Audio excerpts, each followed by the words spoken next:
You know, it has been quite a while since we've listened to Echo and the Bunnymen, and you know what?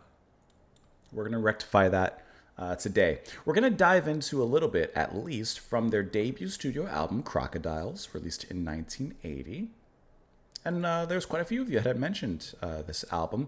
AK said that this is your favorite album from the band. I see. Let's see. Who else? Who else? Who else?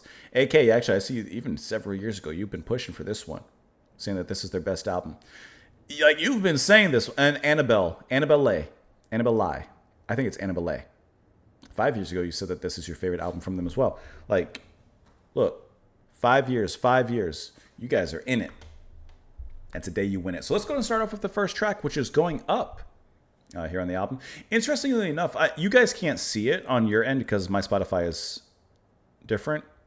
Oh, never mind. It is here. Never mind. There were a couple songs that were blacked out on Spotify, like they're not available in my region, but I found it. Okay, Going Up is the first track. Here we go.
So that's the outro, not just the section.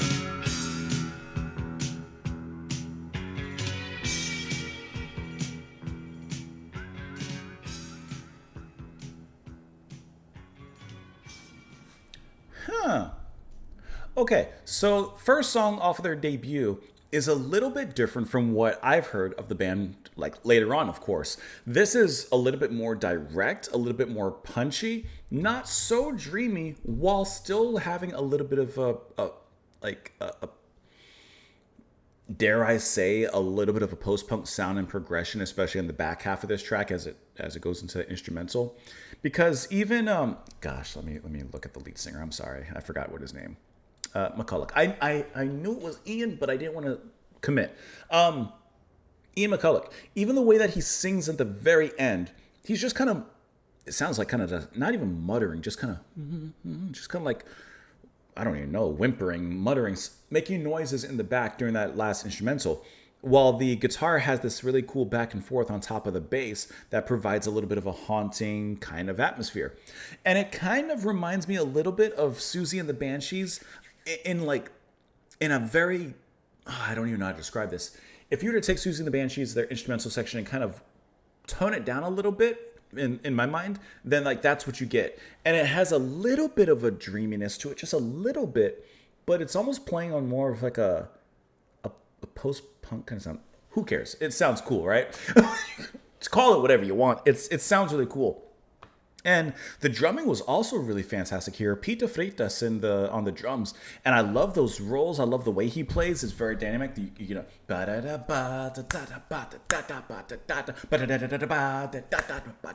it just feels really good. That motion that he gives the music. And then Will Sargent's Yes Sir on the guitar, like I said, he has a really nice ambience that he brings on that second half as opposed to the more driving force in the beginning. So the track is called Going Up, and it goes up and then it kind of drifts on the back half because this is more like a rougher kind of sound. And it kind of hits an almost Joy Division New Order-esque kind of sound, even the way that Ian's singing. In my mind. And then later, we kind of get into that other flow, right? In this section. And Sargent's guitar just, kind of grows organically off of that. Just kind of echoing and crying out in the back. And I like how his vocals become a little bit more echoed. They are given a little bit more of the room to play around in. This is a really cool opening track. I'd be interested in going through the album. If you guys are interested in going through it, I'd be interested in going through it. I like that. That's a good intro. And it's cool to see and hear this particular side of the band as well. Ain't thou watching my film analyzing me? Rusty Junker, Squawker shaking up to say, if we should pull the plugs out on our history, all of history, yeah. Things that shouldn't be, things that couldn't be, no, things that had to be. Don't you see? It's going up, it's going up. Like, don't you see what's happening here? Let's get the hell out of here. Going up, going down. Do you want to know what's wrong with the world? Everywhere there's people with no flowers in their hair. Flowers in their hair. That's kind of an interesting line. And he repeats that again. There's people with no flowers in their hair. What could that represent? I think of, I don't know, when I think of people with flowers in their hair, I think of people that are like appreciating the smaller things in life.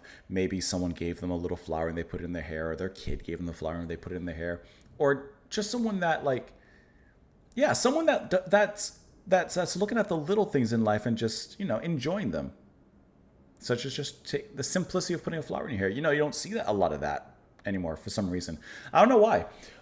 So perhaps he's making a commentary on such a small scale. But of course, expanding that to other things.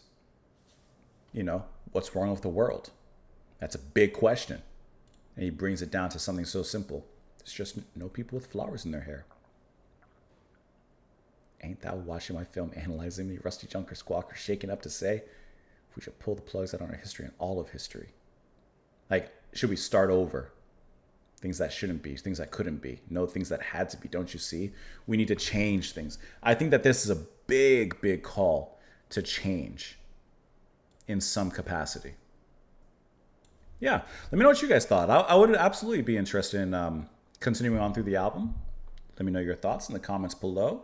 I hope that you enjoyed it. As always, I appreciate you stopping on in and being here. Come on by again tomorrow if you don't mind. Got something on the hot plate for you. And I'll see you later. podcast.